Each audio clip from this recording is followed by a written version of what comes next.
Hello student, बहुत बहुत स्वागत है आपके अपने यूट्यूब चैनल संकल्प 2.2 में। आज हम आप सबको इसके पहले पढ़ाए थे कि निम्नलिखित अपक्रियाओं को उदाहरण से समझाइए, और इस पे जो टॉपिक चलाए थे हम संकलन अपक्रिया और प्रतिस्थापन अपक्रिया बताए थे। इसके पहले वाले वीडियो में संकलन अपक्रिया और प्रतिस्थापन अपक्रिया बताए थे। वो दो अपक्रियाओं को हम नॉर्मली तरीके से बता दिए थे। आप अगर वो हमारा वीडियो देखना चाहते हैं तो पार्ट 1 करके हम डाले हैं, इसी का नाम डाले हैं पार्ट 1 करके।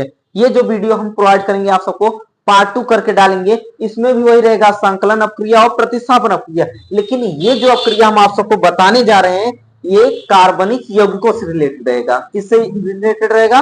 कार्बनिक यौगिकों से रिलेटेड रहेगा। तो ध्यान दीजिएगा, हम बात करेंगे पहला संकलन अपक्रिया। पहला हम बात करेंगे कौन सी अपक्रिया? संकलन अपक्रिया। संकलन अपक्रिया हम देखते हैं बहुत सारे बच्चों का डाउट रहता है इसमें कि सर जी ये क्या होता है। हमने संयोजन अपक्रिया पढ़ा, योगात्मक अपक्रिया पढ़ा, अब ये नई अपक्रिया क्या है? संकलन अपक्रिया। तो ये भी एक प्रकार से संयोजन या योगात्मक अपक्रिया ही है, लेकिन इसको हम किसके थ्रू पढ़ेंगे? कार्बनिक यौगिकों के थ्रू। जैसे हम क्या करें, हम ले लें एल्कीन। क्या ले लें? एल्कीन में जैसे हम CH2 डबल बॉन्ड, ये CH2, ये एल्कीन है। क्या है आपका? ये आपका एल्कीन है। इसकी क्रिया जब हम हाइड्रोजन गैस से कराते हैं, किससे कराते हैं?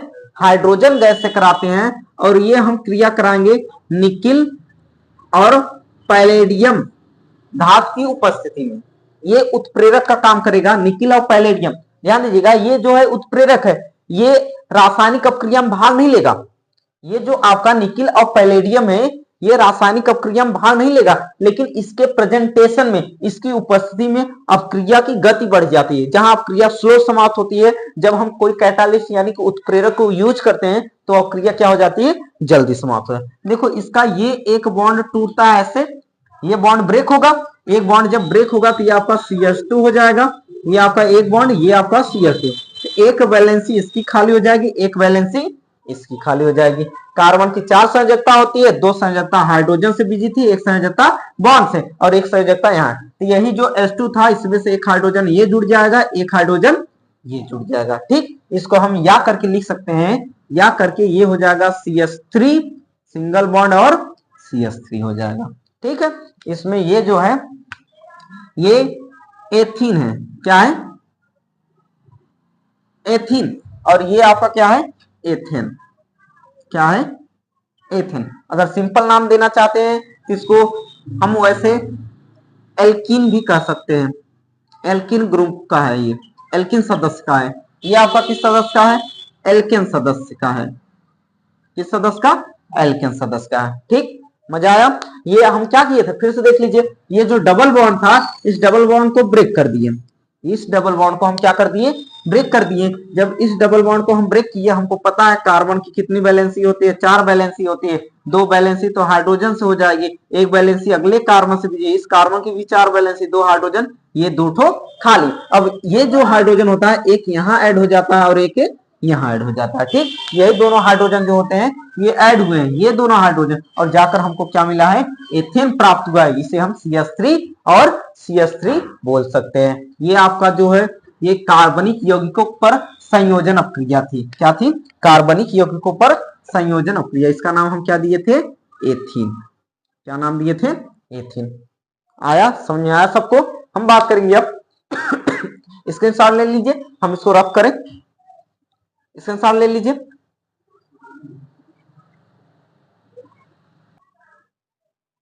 चलिए हम इसे रफ करते हैं। अब हम बात करेंगे प्रतिस्थापन अपक्रिया। किसकी बात करेंगे? प्रतिस्थापन अपक्रिया। और ये भी कार्बनिक यौगिकों से रिलेटेड। किससे रिलेटेड?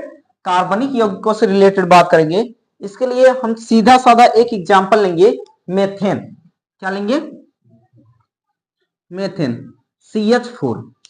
ये जो है मेथेन, इसको हम क्या बोलेंगे? Methane, CH4। इसकी क्रिया हम डायरेक्टली क्लोरीन से कराएंगे। इसकी क्रिया हम किससे करा रहे हैं? क्लोरीन से करा रहे हैं। ये जो क्रिया हम कराते हैं ये क्रिया सूर्य की प्रकाश की उपस्थिति में होता है। सूर्य के प्रकाश की उपस्थिति में होता है। तो हम यहां लिख देंगे सूर्य का प्रकाश। क्या लिखेंगे? सूर्य का प्रकाश। बहुत बढ़िया ट्रिक हम बताने जा रहे हैं आप सबको ये कि इस रिएक्शन को कार्बनिक यौगिकों के प्रतिस्थापन अपक्रिया का जो समीकरण होता है उसको हम अपने माइंड में रखें, कैसे इसको हम तैयार कैसे करें। एक ही फंडा हम आपको बताएंगे, एक ही कॉन्सेप्ट बताएंगे।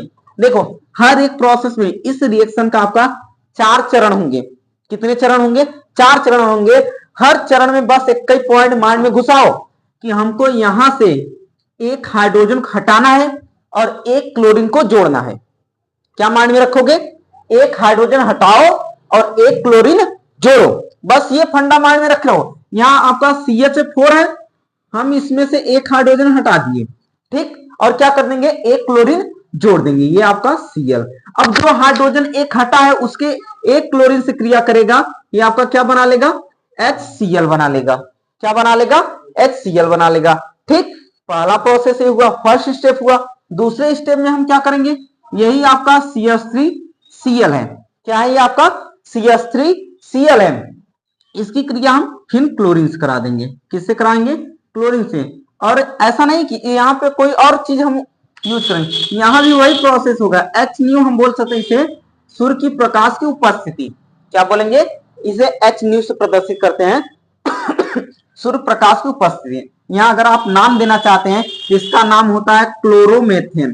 क्या नाम होता है इसका? क्लोरोमेथेन नाम होता है। हाँ, जैसा कि बच्चे लोग आप सब कह रहे होंगे सर जी कैसा पढ़ा रहे हैं, बहुत शोरगुल हो रहा है, क्या करें, हमारी भी मजबूरी है, बट कैसे भी करके हम आप सबको लिए इतनी मेहनत से वीडियो बना रहे हैं। तो अच्छा लग रहा, थोड़ा सा लाइक कर दीजिए, अपने दोस्तों में शेयर कर लीजिए और चैनल को सब्सक्राइब कर दीजिए। तब तक हम बढ़ते हैं आगे। अब फिर एक ही कॉन्सेप्ट में घुसाओ, एक ही कॉन्सेप्ट, हाइड्रोजन हटाओ क्लोरीन जोड़ो, हाइड्रोजन हटाओ क्लोरीन जोड़ो। चलो हम एक और हाइड्रोजन हटाते हैं, एक और हाइड्रोजन हटा। अभी CH3 था, अब क्या हो गया? CH2 हो गया। CH3 था, अब क्या हो गया? CH2। जब एक क्लोरीन और जोड़ दिए, ये आपका Cl था, अब क्या हो जाएगा? Cl2। एक ही क्लोरीन था, अब एक क्लोरीन जुड़ जाता है Cl2, और एक जो हाइड्रोजन इसमें हटा था वो, और एक क्लोरीन ये क्या बना लेगा? HCl बना लेगा, हाइड्रोक्लोरिक एसिड। लेकिन इसका जो नाम है इसको हम क्या बोल देंगे? डाइक्लोरो। क्या बोलेंगे अब? डाइक्लोरोमेथेन। डाइक्लोरोमेथेन। उम्मीद कर रहे हैं बच्चा लोग आप सबको अच्छे से आ रहा होगा। बस प्रोसेस तो माइंड में चल चुका है, आपके माइंड में प्रोसेस चल रहा है। ये आपका हो जाएगा CH2 हो जाएगा, ये Cl2 है। इसकी क्रिया हम फिर किससे करा देंगे? क्लोरीन से कराएंगे। किससे कराएंगे? क्लोरीन से कराएंगे। और ये भी सूर्य की प्रकाश की उपस्थिति में होगा। कैसा होगा? सूर्य की प्रकाश की उपस्थिति में होगा। फिर अपने भेजे में माइंड में एक ही पॉइंट रखो, एक हाइड्रोजन हटाओ, एक क्लोरीन घुसा दो, तो हो जाएगा आपका, ये हो जाएगा CH।